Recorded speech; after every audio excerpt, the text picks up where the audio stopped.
नमस्कार। स्वागत है आपका सीख और कहानियां में, जहां हर कहानी में छुपी है एक प्यारी सीख। तो चलिए शुरू करते हैं आज की ज्ञान भरी बीरबल की बुद्धि और लालची मंत्री का पर्दाफाश। बहुत समय पहले की बात है। अकबर बादशाह का दरबार बुद्धिमानों से भरा हुआ था, लेकिन सबसे चहेते थे बीरबल, क्योंकि वो अपनी बुद्धिमानी और हाजिर जवाबी के लिए मशहूर थे। परंतु हर दरबार में कुछ लोग ऐसे होते हैं जिन्हें किसी की लोकप्रियता रास नहीं आती। रघुनाथ सिंह नामक मंत्री को बीरबल से जलन थी। वो सोचता था कि बीरबल हर समस्या का समाधान कैसे कर लेता है, वो दरबार में सबसे ऊपर क्यों है। रघुनाथ ने सोचा कि अगर मैं बीरबल को नीचा दिखा दूं तो शायद बादशाह मुझ पर ध्यान देंगे। रघुनाथ ने एक योजना बनाई। उसने नगर के एक अमीर व्यापारी को बुलाया और कहा, तुम दरबार में जाकर कहो कि तुम्हारा खजाना चोरी हो गया है और शक बीरबल पर है, बाकी मैं संभाल लूंगा। व्यापारी डर गया, लेकिन मंत्री की धमकी से मजबूर हो गया।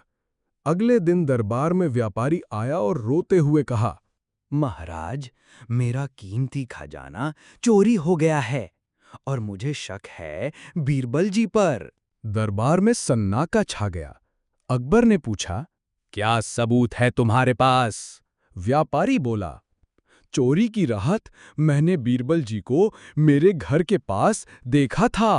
अकबर थोड़े असमंजस में आ गए, लेकिन बीरबल मुस्कुराए और बोले, महाराज, क्या मुझे एक रात का समय मिलेगा सत्य सामने लाने के लिए?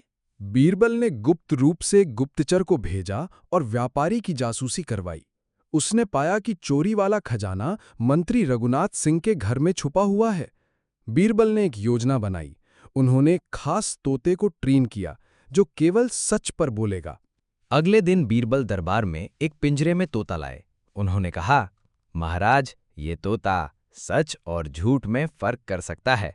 जिसने चोरी की है, ये तोता उसके सिर पर बैठ जाएगा। एक एक दरबारी तोते के सामने से गुजरा, लेकिन जब रघुनाथ सिंह की बारी आई, तोता तुरंत उड़कर उसके सिर पर बैठ गया। दरबार में हंसी गूंज उठी, लेकिन अकबर गंभीर थे। गुप्तचर को बुलाया गया। उसने मंत्री की पूरी साजिश बयान कर दी। व्यापारी ने भी डर के मारे सच्चाई स्वीकार कर ली। अकबर ने कहा, जो दूसरों की छवि को खराब करने की साजिश करे, वो खुद मुंह के बल गिरता है। मंत्री को दंडित किया गया और बीरबल की इज्जत और बढ़ गई। अकबर ने दरबार में कहा, बीरबल जैसे ईमानदार और चतुर व्यक्ति हमारे राज्य का गर्व हैं। नैतिक शिक्षा। सच्चाई चाहे कितनी भी छुपाई जाए, एक दिन सामने आ ही जाती है, और जो दूसरों को गिराने की कोशिश करता है, वो खुद गिरता है। ये थी आज की कहानी। उम्मीद है आपको इससे कुछ सीखने को मिला होगा। अगर कहानी पसंद आई हो तो वीडियो को लाइक करें, चैनल सीख और कहानियां को सब्सक्राइब करें और अगली कहानी का इंतजार करें। फिर मिलते हैं एक नई सीख और नई कहानी के साथ। धन्यवाद।